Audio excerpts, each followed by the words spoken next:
Okay, this is not a sun oven video. This is a pickling video, like an overnight refrigerated pickle.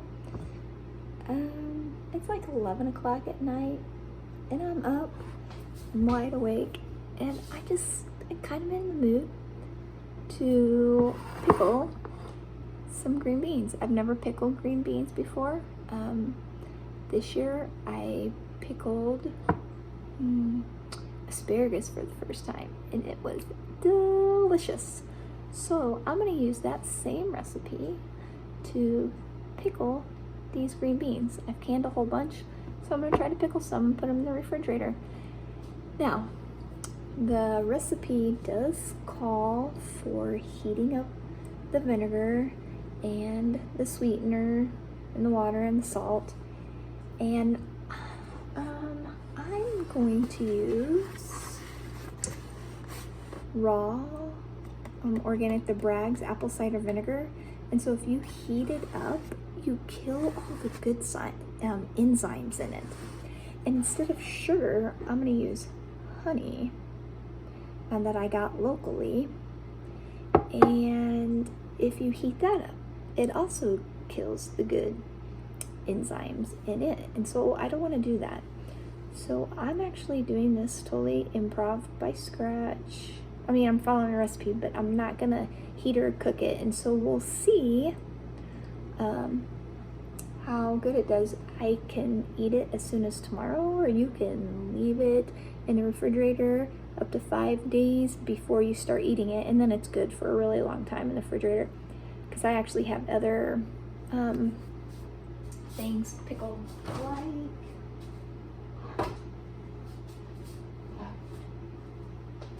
like pickled turnips and pickled like cucumbers and yellow squash. So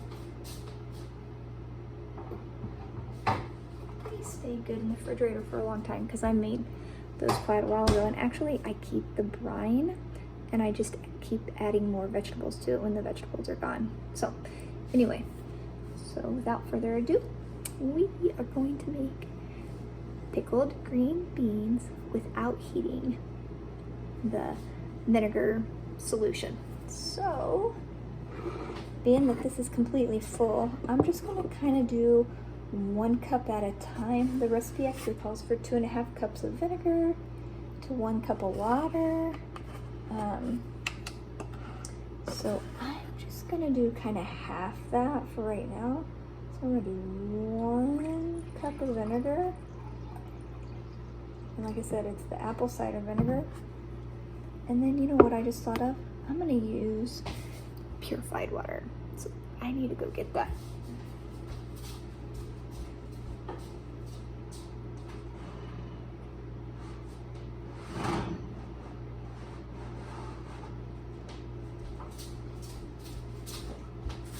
I wish I had like a Berkey or something like that, and then I'd have my own purified water without having to go to the store to buy some. Or any other type of filter, but a Berkey would be like totally awesome. That's like on a wish list. Anyway, so then it calls for 1 cup of water. So I'm just gonna do a 1/2 cup. So I'll go to, now we're up to 1.5. And then it calls for a 1/2 cup of sugar or other sweetener. But I'm actually not going to do that much. I'm just going to drop it in.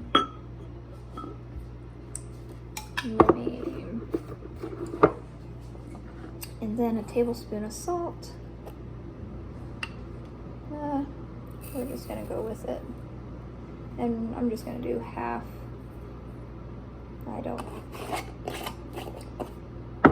If you don't know by now, there's a lot of, some things I'll measure, some things I'm just like, just throw it together, it'll be fine. So we're gonna stir this up real good because we want the honey to mix in real good with the vinegar and the water. And it may not be enough. I didn't want to do too much and then have brine left over.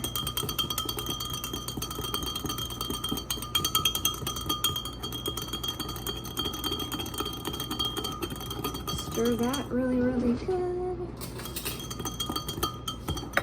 I'm gonna check it, make sure the honey hasn't settled.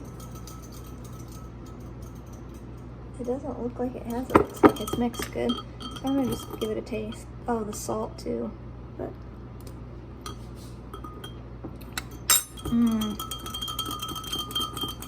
that is real vinegary. So if that's okay with you, I'm just gonna add a little bit more of this. I used a different finger.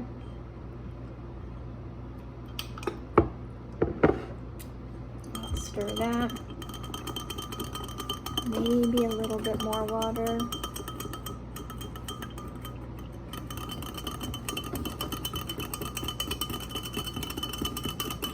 And then I think it should be good. I bet it's good. And you just do it until you're liking, really. Even though there's a recipe, you can just taste test as you go along. I'm gonna get a different spoon so I don't cross-contaminate it, because what if I end up sharing these with somebody?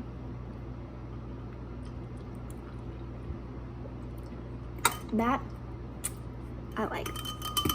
That was good. So I'll set this aside for right now. Then you put in some garlic, and you don't have to cut it up. I do have to peel it. I'm only gonna put like a couple cloves in there. I do have like a peeler thing, and I have a mincer, but you know, it's only a couple cloves of garlic. I'm not gonna worry about pulling them out and dirtying them for 2 cloves.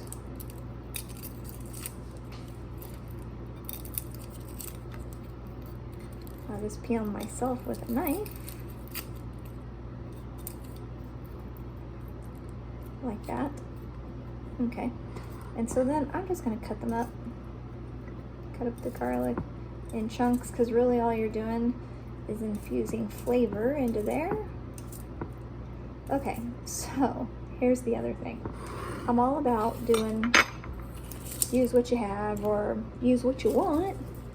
And so the recipe actually calls for like dill, mustard seed, celery seed, and then garlic. Well, I have the garlic in there. I do have dill, and I actually grew some of my own dill, and then I let the weeds take over. So anyway, but I don't have mustard seed or celery seed. I'm out, so I'm gonna improvise. So I already put the garlic in. I have dill. I'm gonna sprinkle some dill in there, just however much I think. I don't know, there might be a teaspoon in there. I don't know, I'm working with a quart jar. And so I just went and started smelling herbs. Fennel. I like the smell of fennel, so I'm just gonna sprinkle a few of those in there. And then I was like, cardamom. Smelled that. It smells really good, so I'm gonna put a little bit of that in there. And I don't even know if these herbs go together. Like, I should probably study that. I know a little bit about herbs, but not a lot to know about what goes well together and like their uses or their medicinal uses and what meshes and what doesn't. Then there's tarragon. I don't know. Tarragon smells heavenly, so I'm gonna put a little bit of that in there. Don't know why. Don't even know what that one's good for. I bought it for something and I don't remember what. All right, so now I'm going to pour this in. And let's hope, oh, look at that. Oh, that was so close. That was so close. You know what I could do? I'll just put a little bit more water in there just to fill it up. Oh my goodness. That was awesome. That was awesome. Thank you, God. Whoop, whoop. Okay, so